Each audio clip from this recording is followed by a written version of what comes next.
Want to learn how to use a green screen to put your cat in places they might not usually go?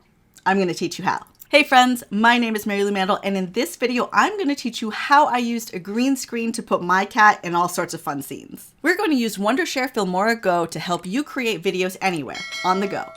Let's get into it. Now, let's import our footage. To do this, I filmed my cat Gizmo in front of a green screen.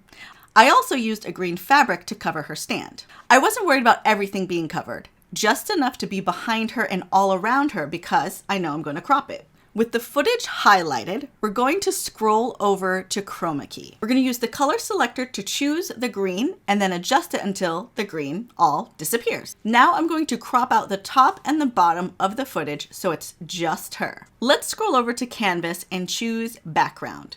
Next, choose image. Now you can add your background image from your camera roll. Do you think Gizmo wants to be at the beach? How about watching the sunset?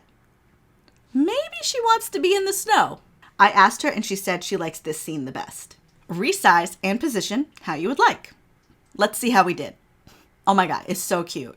I hope you found this helpful and let us know in the comments what you would like to learn how to do in Wondershare Filmora Go. See you next time.